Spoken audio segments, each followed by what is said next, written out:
25쪽으로 넘어가 볼게요. 그럼 하지만 일반적인 논지에 대한 설명을 마치기 전에 다음과 같은 질문을 던지고자 합니다. 그럼에도 불구하고 서구 사상과 철학이 자신의 철학사를 수정하는 방식에서 무엇 때문에 자기 배려를 무시한 것일까요? 이거를 좀 이제 이해해야 돼. 이거를 왜 자기 인식에 대한 측면으로 넘어갔을까요? 순수 인식이죠. 순수 인식. 정신. 여기에서 일어나는 일이에요. 이렇게. 여기에서만 일어나는 일로 갔다는 거예요. 여기. 머리, 정신에서. 그것도 어떤 거? 이성과 합리성. 이런 문제로 계속 이게 폭이 굉장히 좁아지게 되는 거예요. 자, 너 자신을 알라에 그렇게 많은 특권과 가치와 강도를 부여한 것은 무엇 때문일까요? 여러분들 그러지 않아요? 뭐 이렇게 연구실에서 뭐 이렇게 문제를 이렇게 제기를 하고 너는 왜 이렇게 공부를 안 하니 뭐 저쩌고 이런 얘기를 하면 일단 제가 뭘 원하는지를 봐야 되겠어요. 이렇게 얘기하잖아요. 그게 자기 인식이에요. 그러니까 접근 자체가 달라요. 접근 자체가.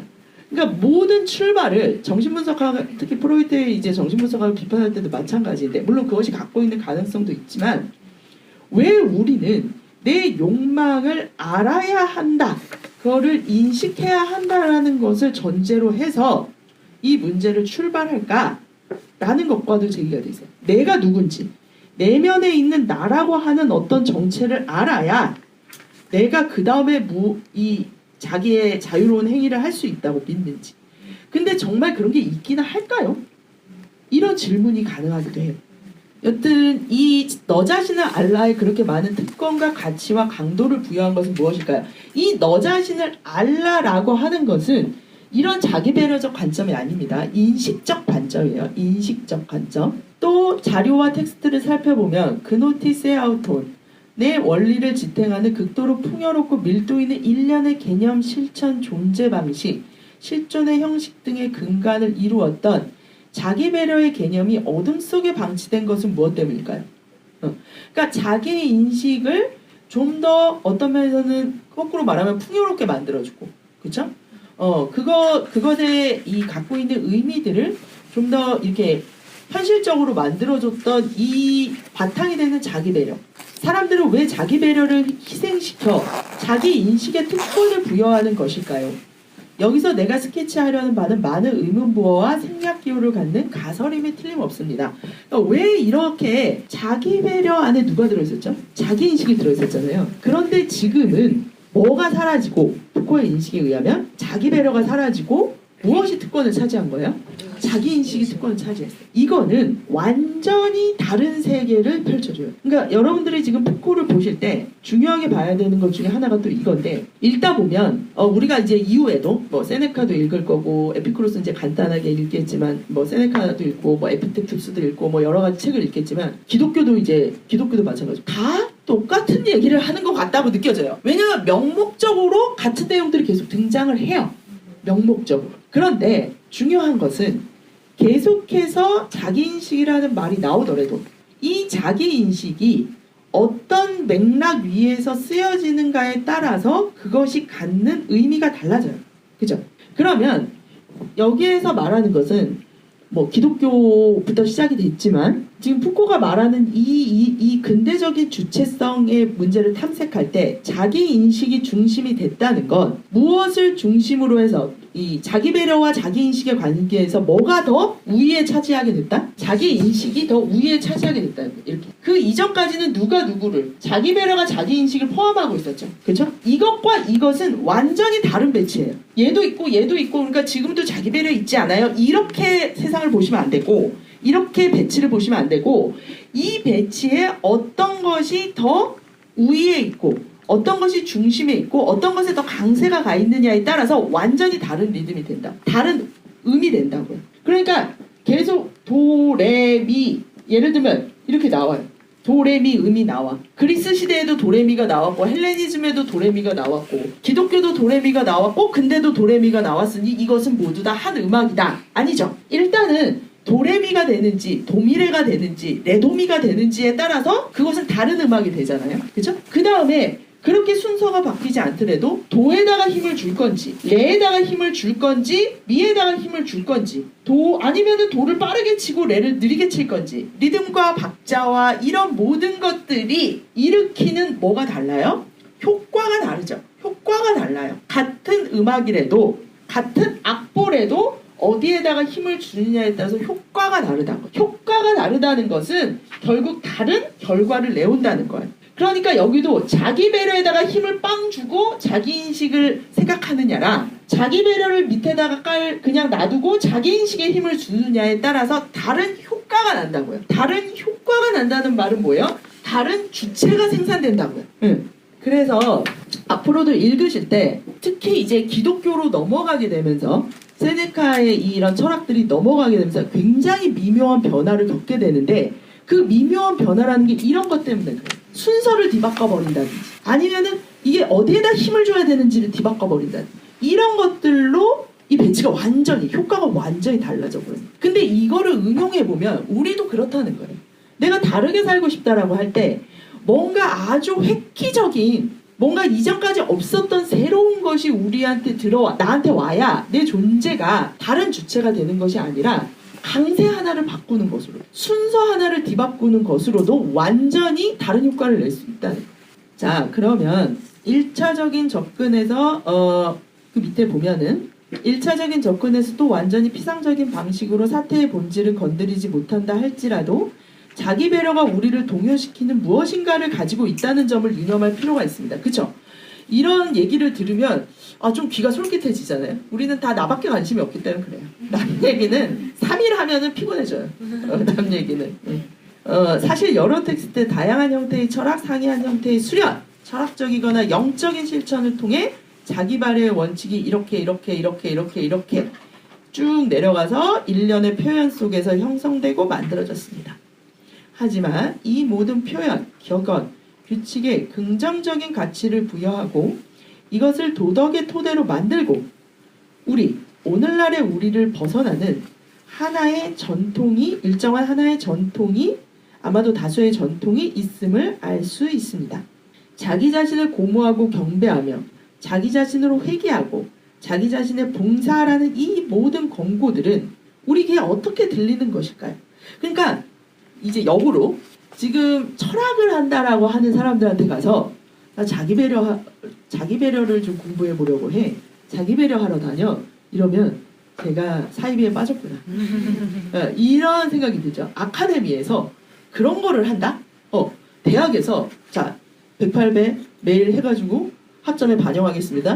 이러면 내 생활을 막 이런 일이 있지도 않을 뿐더러 그런 거를 요구한다는 것 자체가 굉장히 폭력적이게 느껴져요.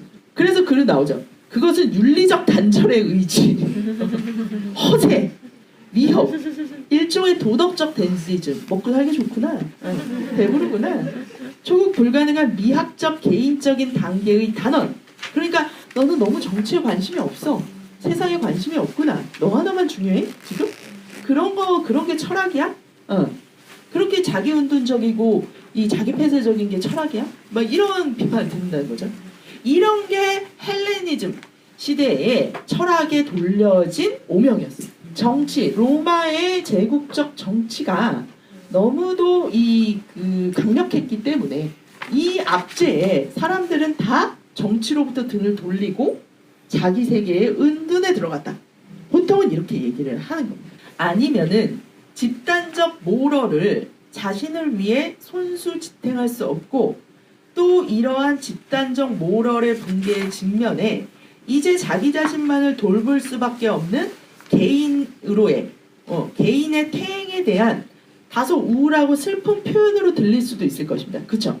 그러니까 지금 같은 거 있잖아요. 예전에는 걱정할 게 없었죠. 예전에는 기독교 시대에는 신이 딱 정해줬어요. 소명, 콜링 불렀어요. 자, 너는 신발을 만들어. 근데 지금은 그런 게 없잖아요. 그죠? 그러니까 이런 것들이 집단적 모럴이 해체되고 나니까 나는 어디로 가야 돼? 이거 세상이 나를 세상에서 이걸 보장해주지 못하네? 그러니까 나는 소확행 속에서 살겠어. 예를 들면. 그런 방식의 것들. 따라서 이 모든 표현들이 우리에게 즉각적으로 불러일으키는 이러한 합의들과 1차적인 효과들은 이 같은 격언들이 긍정적 가치를 갖는 것으로 생각하지 못하게 만듭니다. 그렇잖아요. 그죠? 그러니까 자기 자신을 돌본다. 이러면 막 캘리포니아의 부촌에서 막 이렇게 수영장 쫙 갈린 데서 막 이렇게 막 하늘하늘한 옷을 입고 뭐 이런 이미지가 자꾸 떠오르는 거. 특히 서양에선 더 그러죠. 서양에선. 그러니까 막 명상 이런 게 다 그런 거예요. 테라피 그런 거잖아요. 이렇게 아로마 향기 이렇게 만지면서 이렇게 마사지 이렇게 받으면서 막 이런 가끔 시간 나면 졸다가 명상하다가 맛있는 거 막 세상 맛있는 유기농 먹고 막 이런 거 있잖아요. 네. 하지만 그것이 소크라테스가 되었건 니사의 그레고리우스가 되었건 간에 내가 논의하는 모든 고대의 사유에서 자기 자신을 돌보기는 항상 결코 부정적인 것이 아니라 긍정적인 의미를 갖습니다. 자기 자신을 돌보기라는, 그러니까 그 긍정적이라는 말을 이해하실 때 약간 긍정과 부정을 얘기할 때 우리가 갖고 있는 이 언어적인 느낌을 약간 좀 이렇게 펼칠 필요가 있어요. 다양화할 필요가 있는데 우리한테 긍정, 부정 이러면 긍정 그러면 그냥 yes 이렇게 받아들이고 부정 이러면 그냥 no 이렇게 받아들이잖아요. 근데 서양 철학에서 긍정이 쓰이는 이제 크게 두 가지 맥락, 큰 다른 맥락 하나만 말씀을 드리면 긍정이라는 것을 이렇게 뭐라고 생각하세요? 무언가를 세우는 거예요. 만들어내는 거. 정립하는 거. 뭔가를 세우는 거, 생성하는 거. 반면에 부정이라고 하는 것은 무언가 정립과 능동성, 능동적 생산이라면 부정은 수동적이고 그 다음에 파괴. 네, 뭔가 정립하지 않는 거랑 관련이 되어 있어요. 네, 빼는 거. 뭔가 이게 더하는 것이 아니라 뭔가를 정립하고 생산한다면 이건 파괴하고 빼는 거. 덜어내는 거. 이거랑 관련이 있어요. 그래서 단순하게 긍정, 부정의 의미를 그냥 yes, no 이렇게 읽으시면 안 되고 이게 긍정적이라는 의미는 굉장히 적극적이고 능동적인 어떤 작업을 의미한다는 거예요. 그러니까 그 앞에 있던 부정적인 것은 세상이 이래서 그거에 대한 리액티브로, 그거에 대한 반응으로 내가 이렇게 할 수밖에 없어. 어쩔 수 없이 이렇게라도 해야지 라는 방식이 아니라 여기서 말하는 것은 굉장히 적극적이고 능동적이고 생산적인 형식으로서의 자기 배려가 있었다는 그게 이제 결코 부정적인 것이 아니라 긍정적인 의미를 갖습니다. 자기 자신을 돌보기라는 정언적 명령에 입각해 서구가 가져왔던 가장 엄격하고 혹독하며 엄정한 도덕들이 구축되었다는 것이 또 하나의 역설이라고 할 수 있습니다. 자, 이런 것들은 이제 주로 기독교에서 이제 되기는 했을 텐데 그 이후에도 그걸 이어받았고 그 밑으로 일단 넘어갈게요. 그 8번째 줄 또 이렇게 시작되는 거 있어요. 또 자기 배려가 다소 어둠 속에 방치된 방식을 설명하기 위해 환기시켜야 할 필요가 있는 또 다른 역설은 자기 자신을 돌보기 원칙으로부터 결과되는 지극히 엄격한 모럴과 그 엄격한 규칙들을 우리가 반복했다는 점입니다. 그러니까 우리가 계속 그것을 해왔다는 거예요. 해왔다는. 왜냐하면 실제로 이 규칙들은 기독교나 비기독교적인 근대의 모럴에서 등장하고 재등장하기 때문입니다. 여기서 말하는 엄격한 모럴과 그 엄격한 규칙들 이걸 실천이라고 그냥 부르자고요. 행위. 여기서 말하는 3번. 그러니까 우리가 공부를 예를 들면 이런 거죠. 우리가 학교에서 공부를 할 때 그죠? 공부를 하는 대부분의 우리가 생각하는 실천은 어디에 있는 거죠? 지식을 습득하고 그 지식을 머리에 넣고 그걸 그걸 가지고 테스트를 받고 그죠? 그런데 그 동안 우리 몸은 무슨 짓을 하고 있나요? 그걸 염두에 둔 적이 없죠. 그죠?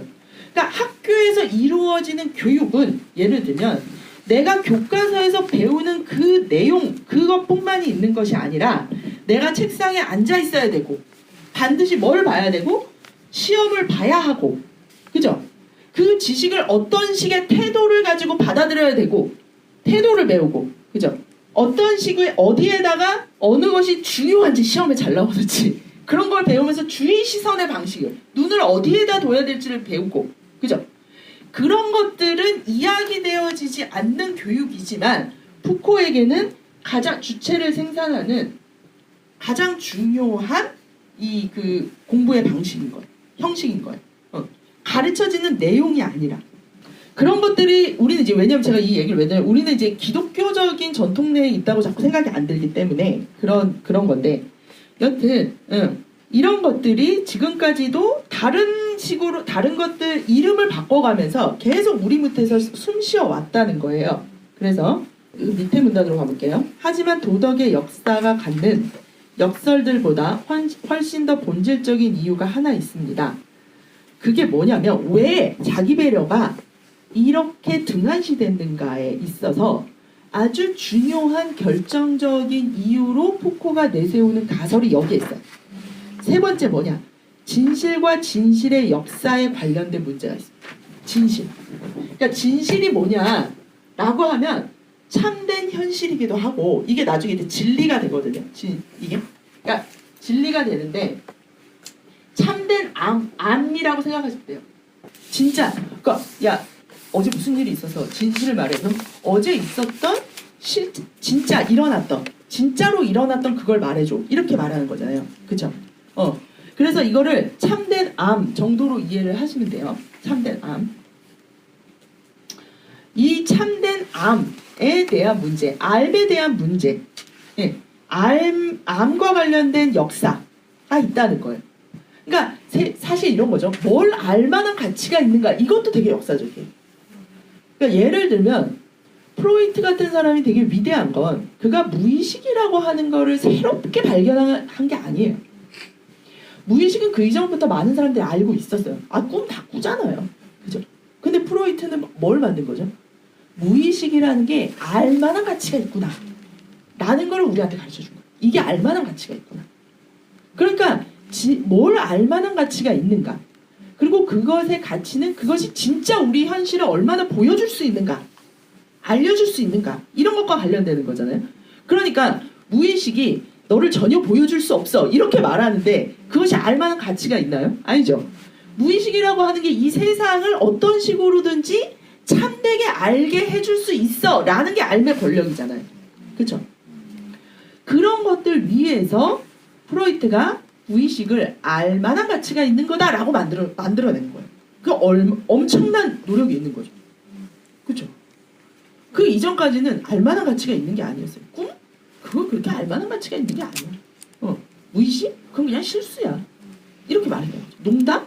그거 그냥 재미로 하는 거지. 거기에 무슨 의미와 가치가 있어. 근데 그 모든 것들이 너의 존재를 말해준다고. 그거를 입증하는데 평생을 바친 거야. 자, 그래서 진실에도 역사가 있습니다. 대략 1000년 동안 고대 문화에서 이 원칙이 담당했던 역할이 상실되고 망각된 가장 본질적으로 보여지는 이유를 데카르트의 순간이라고 불러요. 푸코는. 그러니까 뭐 어떤 순간이 있다는 거죠? 자기 배려가 이 배경으로 물러나고 무엇이 주인공으로 등장하는? 자기 인식이. 그러니까 자기 배려는 이 세 가지잖아요. 그러니까 이 세 가지에 대한 면들이 어둠으로 물러나고 무엇만이 유독 눈에 들어오는 시대? 자기 인식만이 눈에 들어오는 어떤 사건의 이 변환이 일어나는 지점을 푸코는 데카르트의 순간이라고 부른 거예요. 계속해서 그 데카르트의 순간을 얘기하면서 그 푸코가 주의하라고 하는 게 뭐냐면 이게 데카르트 한 사람이 만든 게 아니다라는 거예요. 데카르트 하면 떠오르는 건 나는 생각한다, 고로 존재한다 이 말이죠. 그 지점에서 데카르트로부터 우리한테 가시적으로 드러나게 되는 거기에서 지금 푸코가 이름을 붙인 것 뿐이고 핵심적인 데카르트의 순간이라는 것으로 핵심적으로 얘기하고 싶은 건 자기 배려가 무엇에 대한 문제로 변환되어 버린 자기 인식에 대한 문제로. 그래서 이런 것들은 다 잊혀져 버린 이런 것들. 여러분들 교과서 배울 때 생각해 보세요. 거기를 막 외울 때 우리가 이런 거 훈련하고 있다고 생각하지 않잖아요. 이런 거 배우고 있다고. 그쵸? 태종, 태세, 문단세 이걸 외우고 있는 거지. 내가 이 역사를 태종, 태세, 문단세로 외우고 있을 때 내가 어떤 눈을 갖게 되는지 세계에 어떤 태도를 갖고 있는지에 대해서 아무도 가르쳐주지 않아요. 그쵸? 그 지점이 완전히 어둠 속에 가둬버린다는 거예요. 이 순간을 데카르트의 순간이라고 부르는 거예요. 그 다음에 데카르트 순간 얘기가 나오는데 이제 철학적인 접근을 했어요. 이거 모르셔도 돼요. 이거 모르셔도 되고 시간 되면 제가 설명을 드리려고 했는데 시간이 안 되니 넘어가고 자, 밑에 보면은 자 이것과 다소 거리를 두기로 합시다. 이 아주 중요한 얘기가 나와요. 이 진짜 중요한 얘기고 외워야 되는 두 개 나옵니다. 읽어보죠. 같이 읽어볼게요. 그 참된 것과 시작. 참된 것과 거짓된 것에 대해 질의하는 게 아니라 참된 것과 거짓된 것을 존재하게 만드는 바에 대해 질의하고 또 참된 것과 거짓된 것을 판단할 수 있다거나 그렇지 못하게 만드는 바에 대해 물음을 던지는 사유의 형식을 철학이라 명명하도록 합시다. 이것을 철학이라 명명한다면 진실에 접근하기 위해 주체가 자기 자신에게 필요한 변형을 가하는 탐구, 실천, 경험 전반을 영성이라 부를 수 있을 겁니다. 네, 여기까지. 이거는 중심을 잡고 가야 돼요, 우리가. 자, 그러면 철학에 지금 길게 설명이 나왔는데 이 말을 좀 줄여서 제가 이해해보면 이런 거예요. 사유, 내 사유의 전제가 되는 것을 검토하는 사유. 그렇죠? 내가 무엇이 옳아, 글러 이런 것이 아니라 옳은지 나는 왜 이걸 옳다, 그르다라고 보고 있지? 그렇게 생각하고 있지? 어떤 태도지? 어떤 시선이지? 뭐 이런 것들을 탐색하는 것. 그거에 질문을 던지는 것. 사유의 전제들의 질문을 던지고 사유의 전제들을 탐색하는 사유. 그걸 철학이라고 부른다. 영성은 진실에 어떤 진실이 있어요. 그 진실이라는 게 뭔지 모르겠지만 진실은 역사적으로 또 다르고 그거에 접근하기 위해서는 주체가 반드시 무언가를 겪어야 된다는 거예요. 뭔가를 겪고 자기 자신을 변형시켜야 거기에 다가갈 수 있다. 라는 게 기본적인 영성의 관점인데 그래서 진실에 접근하기 위해 주체가 자기 자신에게 필요한 변형을 가하는 거예요. 탐구, 실천, 경험 전반을 가리킨다. 이게 영성. 그럼 이 두 가지에 대한 문제인데 따라서 인식이 아니라 주체, 심지어는 주체의 존재가 진실에 접근하기 위해 치러야 하는 대가를 구성하는 정화, 자기수련, 포기, 시선의 변환, 생활의 변화 등과 같은 탐구, 실천, 경험 전반을 영성이라 부르도록 합시다. 지금 자기 변형을 위해 필요한 그 모든 탐구들, 경험들, 실천들 이걸 다 총체적으로 얘기하는 거예요. 예를 들면 예를 먼저 들어볼게요. 지금은 그러니까 그 뒤에 밑에 이제 연금술 얘기가 나오는데 예를 들면 예전에는 연금술이 뭐죠? 뭘 만드는 거예요? 금을 만드는 거잖아요. 그쵸? 그러니까 금이라는 진실에 다가가야 돼요. 그러면 이제 그 연금술 책이 있단 말이에요. 이렇게 연금술 이제 맨 처음에는 무슨 작업을 해야 되고 1단계, 스텝 1, 스텝 2 이렇게 있단 말이에요. 연금술이. 그러면 스텝 3에 가면 예를 들어 금이 만들어져요. 그러면 이걸 읽어야 될 거 아니야, 이거를. 근데 이게 되게 비의적으로 써있다고 얘기해요. 신비적으로, 상징적으로. 그렇게 써있다고 보통 얘기를 많이 하거든요. 비밀스럽게, 아무나 모르게. 왜? 금은 나만 만들어야 되니까. 뭐 이런 식의 거, 이렇게 보통 얘기가 된다는 거죠. 근데 그게 아니에요. 연금술은 내 존재가 변형되는, 내 존재가 금처럼 되는 만큼 내가 금을 만들 수 있는 거랑 동일하게 가요. 그리고 그거를 읽어낼 수 있는 능력도 동일하게 가요. 그러니까 내가 스텝 1까지는 읽었어. 근데 아무리 읽어도 스텝 2가 안 돼. 그럼 스승이 뭐라고 그랬어요? 가서 3000배 하고 오너라. 뭐 예를 들면 가서 더 닦고 와라. 명상해라. 마음을 더 청정하게 해라. 뭐 기타 등등의 것들의 수련과 수행을 해야 이게 보이기 시작하는 거예요. 그러니까 이거를 읽을 수 있는 존재 자체가 돼야 이거에 다가갈 수가 있는 거예요. 자, 푸코를 이해하기 위해서 우리는 내가 푸코가 될 필요가 있다고 생각하지 않아요. 그죠? 적당한 논리, 적당한 합리적 이해력, 그죠? 분석 이런 거를 거치면 그냥 갈 수 있다고 생각해요. 내가 존재적으로 푸코로 살아야 예를 들면 푸코 비슷하게라도 해봐야 푸코를 이해할 수 있다고 믿지 않는다고요. 그죠? 너무 과한 걸 요구하신 거 아니에요? 뭐 이러겠죠 우리한테. 근데 과거의 지식 체계는 알의 체계는 이 영성의 문제, 자기 존재의 변형을 가하는 정도가 무엇과 맞닿아 있었다? 진실과 맞닿아 있었다는 거. 이게. 그런데 이 진실과 이 영성의 문제, 이 주체의 변형, 진실에 도달하기 위해서 겪어야만 하는 주체 변형의 문제가 근대에서는 사라졌다. 이게 사라진 건 아닌데 여튼 가시적인 층에선 드러나지 않아요. 이게 마치 무엇처럼 얘기가 되냐면 일반적인 철학이라고 얘기가 된다는 거예요. 1강은 끝내려 했건만 간단하게 설명하면서 끝날게요. 자, 59쪽에 그래서 우선 영성은 이 특징들을 한 3가지 정도 말하고 있는데 첫 번째는 영성은 진실이 충만한 권리로 주체에게 결코 주어지는 게 아니라는 거예요. 그러니까 내가 지금 요 모양 요 꼴로 사는데 진실을 알 수는 없어요. 그러니까 진리라고 말하죠. 진리를 알 수는 없어요. 우리는 기본적으로 이 평등을 말하잖아요. 평등을 말할 때는 우리의 지능, 우리의 지적인 이 잠재력은 거의 비슷하다고 봐요. 그죠? 그러니까 얼마나 그냥 그거를 열심히 들이다 파느냐. 너도 할 수 있어. 막 이러잖아요. 이 말은 뭐예요? 넌 안 돼. 이 말이에요. 우리의 출발은 처음에 우리가 갖고 있는 출발은 진실에 접근할 수 있는 존재성이 아니에요. 그거를 처음부터 갖고 출발하지 않는다고. 좀 좌절스럽나요?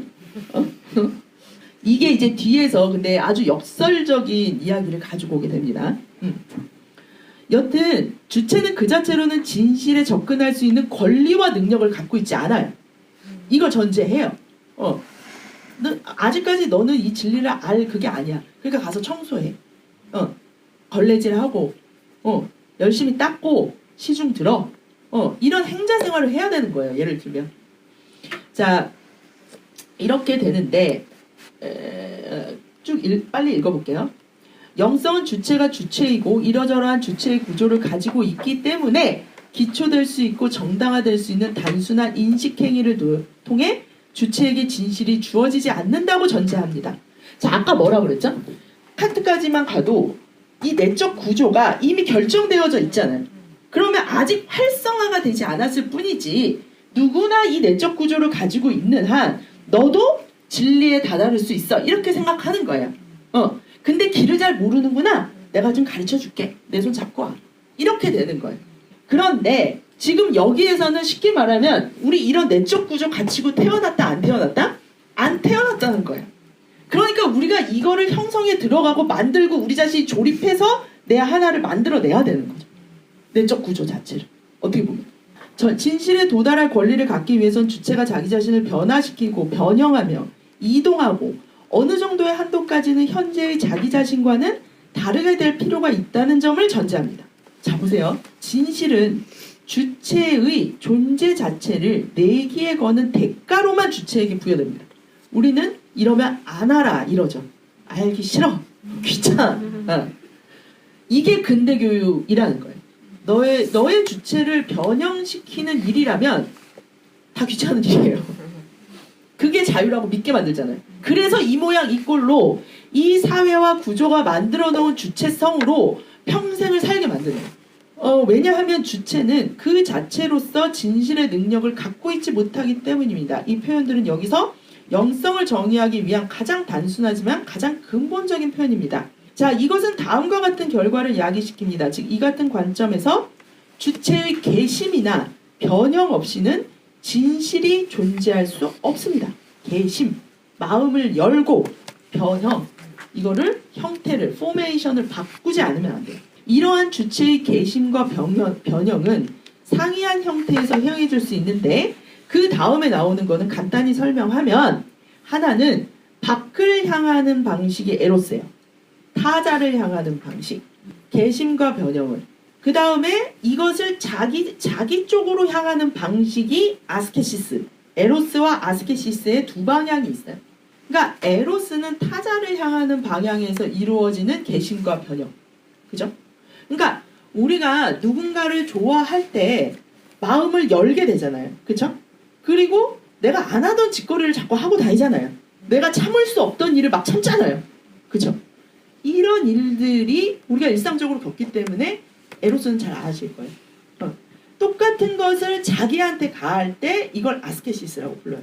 그러니까 나를 향한 내 안엔 여러 내가 있다고 하면 나를 에로스, 나를 사랑한다는 건 이런 나를 개심시키고 변형시키는 일이겠죠. 여튼 방향에 따라서 에로스와 아스케시스가 있어요. 그 다음에 세 번째 것까지 하고 끝낼까요? 그 다음 문장 가보세요. 영성은 진실의 접근이 시작되었을 때 진실이 도달하기 위해 행해진 영적인 절차들의 결과이지만 동시에 그 이상의 다른 것에 상당하는 효과, 즉 주체로의 진실의 기환. 그러니까 진실이 이제 누구에게 와줘요? 주체에게 와주는 거. 그죠? 내가 진실에게 가고 싶어 라고 해서 나를 막 닦아요. 그러면 그때 진실이 나한테 이렇게 드러나게 된다. 그냥 온다는 거예요. 책 생각해 보세요. 저 연금술사가 막 자기를 수련하면 그때 책이 확 나에게 열리잖아요. 그쵸? 이런 경험이에요. 영성에 있어서 진실은 주체의 인식 행위에 진실이 나에게 온다는 것은 내가 그동안 막 나를 변형하고 개심하고 막 이런 거를 하느라고 노력을 했잖아요. 그거에 대한 뭐가 되는 거예요? 보상이 되는 거예요. 보상하고 이 인식 행위를 수행하기 위해 단순히 주어지는 것. 이런 방식으로 진실이 우리한테 오는 것은 아닙니다. 라는 거죠. 진실은 주체를 자 여기 핵심이 나와요. 개명시켜주는. 그 다음 말이 뭔지 볼게요. 진실은 주체에게 지고의 복락을 부여합니다. 지고의 복락. 세 번째, 진실은 주체에게 영혼의 평정을 갖다 줍니다. 세 개가 나왔어요. 주체를 개명시키고 지고의 복락을 주고 평정을 줍니다. 요컨대 나오죠. 진실과 진실의 접근은 주체 자체, 즉 주체의 존재를 완결시키는 무엇인가가 있습니다. 이렇게 얘기해요. 자, 요 지점만 설명하고 오늘 끝낼게요. 제가 좀 많이 해서 그런데 그 이전에는 주체를 완결된 구조로 생각해요. 그죠? 아직 활성화되진 않았지만 완결된 구조란 말이에요. 그죠? 그러니까 이 완결된 구조는 누구나 진실을 접할 수 있다고 전제하고 있어요. 그죠? 근데 이것도 되게 재밌어요. 만약에 이렇게 다 할 수 있다고 이렇게 여겨진다면 지금 이걸 못 읽는 건 뭐가 되는 거죠? 안 하고 있는 거죠. 그죠? 그러니까 채찍을 가할 수가 있는 거죠. 왜 안 하고 있어? 너도 할 수 있는데 왜 안 하고 있어? 막 이렇게 하는 거예요. 그냥 할 수 없다고요. 그냥 할 수 없다고. 푸코가 말하는 이 주체성이죠. 그런데 우리가 뭔가를 이제 막 수행을 한단 말이에요. 여기에 이제 가기 위해서. 아직 완결된 구조가 아니에요. 비완결적 구조예요. 그러면 비완결적 구조에서 이거를 막 수행을 하면 이런 수련을 하면 에로스와의 아스케시스를 통해서 수련을 하면 이제 그 다음에 뭐가 진실이 드러나요? 진실이 나에게 온다는 거예요. 진실의 귀향. 그죠? 근데 이렇게 될 때 보상이 아니라고 얘기를 하는 이유는 보상이라고 하는 것은 뭐를 전제하고 있어야 돼요? 기존의 주체가 지속된다는 전제가 있어야지 보상이 되잖아요. 그죠? 그런데 여기에서 진실이 귀환을 할 때 이 진실의 귀환은 주체를 이전과는 다른 존재로 만들어버리는 거예요. 그게 주체의 완결이라고 부르는 거예요. 이게. 그래서 뭐라고 말하냐면 계명. 다른 이름을 얻게 된다고요. 다른 이름을. 그래서 내가 다른 존재가 딱 돼버리는 거야. 이렇게. 네. 그러니까 예를 들면 이래 볼게요. 부처님이 그 이전에 수행을 막 할 때는 고타마잖아요. 그죠? 고타마 시타르타인데 고타마 시타르타가 수행을 막 해서 딱 깨닫게 되는 순간 부처님이 나는 이제 붓다다. 부처다. 이렇게 이름을 바꾸죠. 그죠? 그거는 두 가지 의미예요. 하나는 계명한다는 의미는 그것 자체가 기존에 있던 내가 존재하는 방식과 쉽게 말하면 기존에 있던 주체와는 다른 주체가 된다. 라는 거고 두 번째 문제는 그럼으로써 나를 어떤 주체로 완결시켜 준다라는 거야. 아, 이렇구나. 나라고 하는 것은 이렇구나. 라고 충만하게 자기 자신을 느낄 수 있기 때문에 내가 누구다라고 이름할 수 있을 거 아니에요. 내가 누구임을 분명히 확실히 알게 만들어주는 어떤 힘. 그것이 여기에서 벌어지는 거예요.